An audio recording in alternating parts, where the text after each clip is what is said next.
o ponto que tem que se atentar também é a questão de entender um pouco a doença. Se você pegar o diaporte, ele é uma doença monocíclica.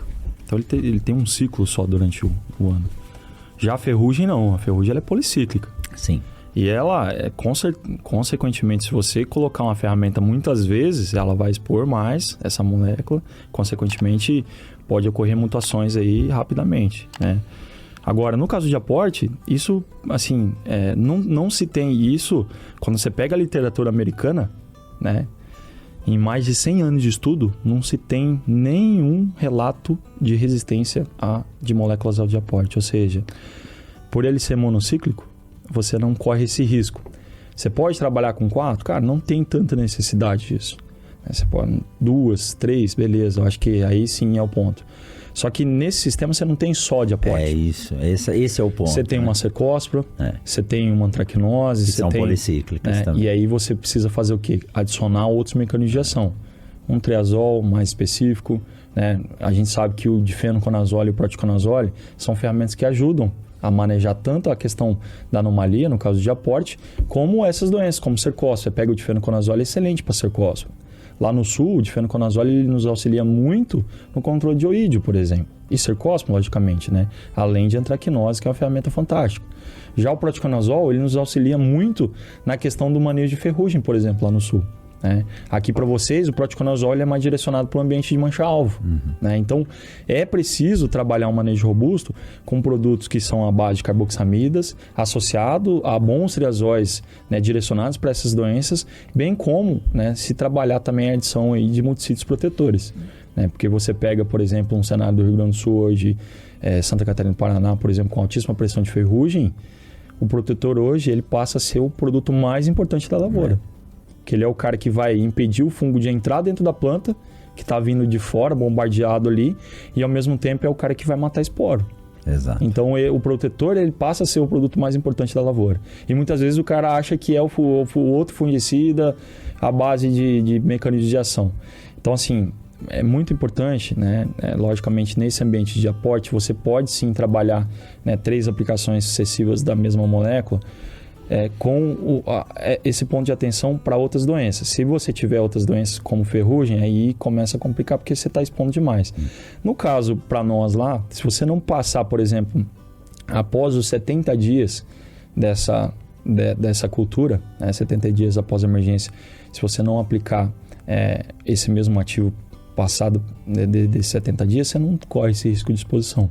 Certo. Então a gente preconiza sempre o manejo consciente, que é trabalhar, né, o uso de carboxamidas, mas dentro desse ambiente até os 70 dias. Por que até os 70 dias? Se a gente pensar numa carboxamida, qual que é o mecanismo de ação dela?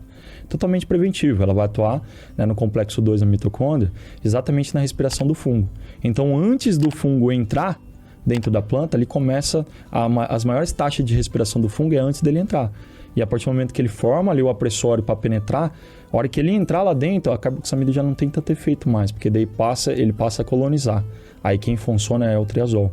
Então, muda todo o cenário. Aí, quando a gente vai para um cenário de 70 dias antes, pegar de 0 a 70 dias, o fungo ainda não está predominante dentro da planta. Sim. Então, você consegue proteger, né, fazer uma ação preventiva com o uso de carboxamidas, efeito mais residual. Depois dos 70 dias, você já encontra a doença na planta. Isso quer dizer que eu tenho que trabalhar ferramentas com ação curativa. Então, por isso que é importante, né, não se trabalhar mais carboxamidas depois dos 70 dias, porque existe a probabilidade de você ter, sim, essa exposição, né, dessa ferramenta, desse mecanismo de ação ao avanço, né, de mutações aí principalmente ferrugem, né? E é o que está acontecendo esse ano, por exemplo, no cenário de trabuconazole, né? Que é a questão de ferrugem, né? Lá atrás, de um ano para outro, ele caiu de 80% para 20% de controle. Algo que, assim, derrubou muito a soja.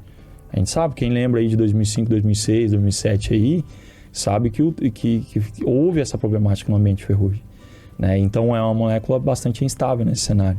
Né? E tem mais, o grau de exposição dessa molécula esse ano está muito maior. Muito alto. Tá? Principalmente lá no sul.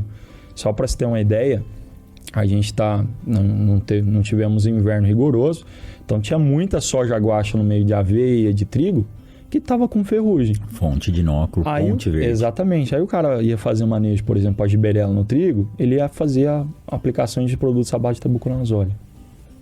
Qual que é a chance disso estar selecionando ali? Aí ele fez lá.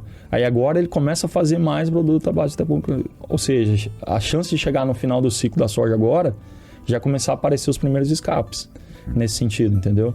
Então, tem que tomar muito cuidado. A gente precisa entender, sim, que existem as moléculas que são eficientes para determinadas doenças, qual é o momento que eu tenho que encaixar, né? Então, não adianta eu fazer uma carboxamida lá no final, eu tenho que trabalhar a carboxamida mais cedo, né? Que é o momento de maior ação dela, né? Melhor benefício que ela vai me entregar.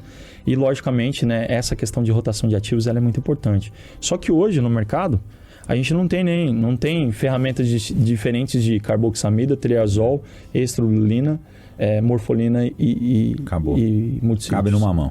Basicamente são esses 5 grupos.